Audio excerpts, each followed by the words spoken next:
Hello. Hello, Jaevon. Yep.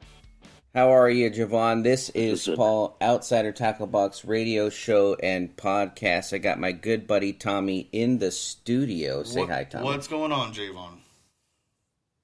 Not much, man. You sound like you just woke up. Oh, man, I thought you'd be fishing. What time is it over there? 10:30. About time for me to get my butt up. You know what? You know what? That is still too early for me. I just have to be here. No, if I didn't I'm have to be usually out here, on my water by 6. yeah. See, if I didn't have to be I'm here, I usually out on would. the water by 7. All Well, right. welcome to the show. We're spreading happiness to the world through the joys of fishing, and we appreciate you sending in some fish photos. Mm-hmm. We like to hear that fish story. We want to know where you caught those fish, the bait that you were using, and the size of those fish, if you're able to measure it in any way. So go ahead and give us your fish story, and then you could go back to sleep. No sleep for anybody. That's something I gotta get up to and take care of. All right. Well, let's hear your fish story. Let's hear about those photos. You sent in some slabs, and then or crappie. Let me take a look at those. Looks like a couple Some- of Yeah. bluegill. Yeah, those look like bluegill, and then you have a bass and some catfish. So go ahead and Yeah. let's start with the bluegill. Oh, well, my bluegill, we have a family friend that owns a highway. Not necessarily owns the highway, but owns a section off the highway that has like a little secret spot. Never would have thought about it, but we went down there one day and started catching pound and a half, 2 pound crappies and bluegills and everything. Nice. Nice. So, that guy that we ended up going fishing with ended up passing away and gave us permission Oh, to sorry to actually hear go that. down there. And yeah, no, it's good. He was a really good friend. A really good friend. Shoot, if he's catch those monster fish, I'm not gonna complain. Yeah, those are pretty good size bluegill.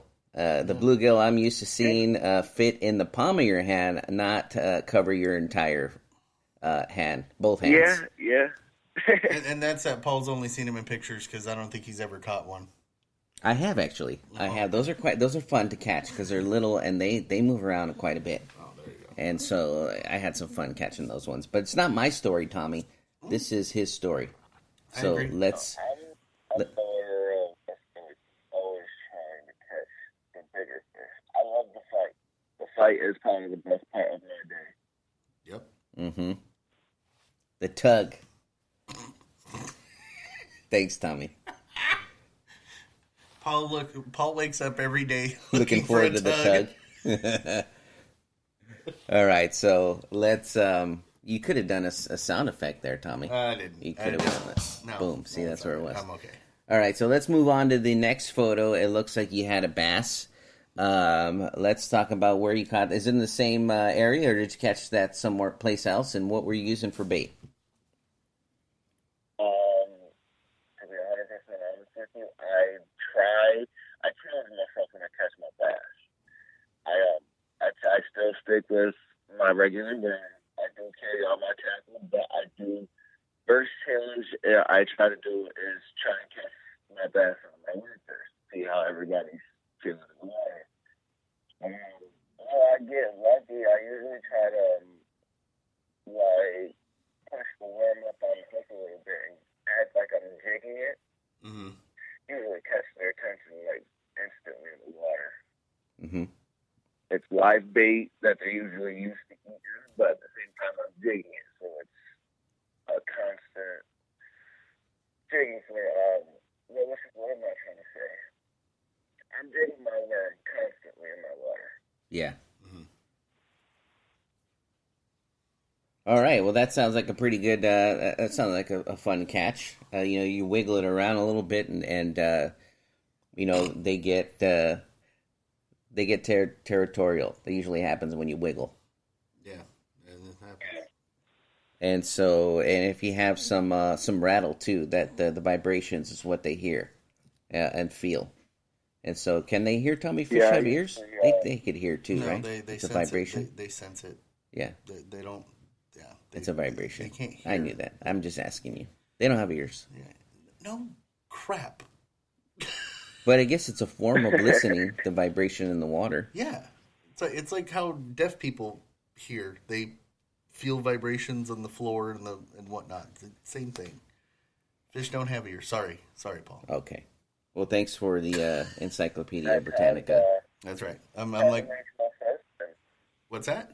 How would a zombie follow a sound of a gunshot forever? You know what I'm saying? How can they hear sound if it's a zombie?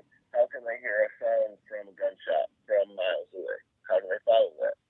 I don't know much about They zombies. follow I the get vibrations of the air. Exactly. See, there you go. yeah.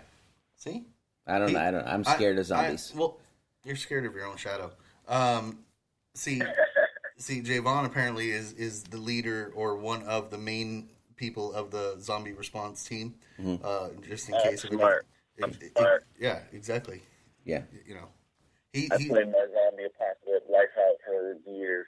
There you go. See, I've already got it, dude. If the zombie apocalypse ever happens, I'm running to a Costco and I'm filling the parking lot full of treadmills, so those little fools end up walking in place in the parking lot. Please film that. I Please will. film I it will. for YouTube. I will. Yeah, I will. Yeah, just zombies walking in place in the parking And that's probably how all those shows should end. It's Yeah, they like, should. how did you stop it? Well, we just put them on treadmills. That's it.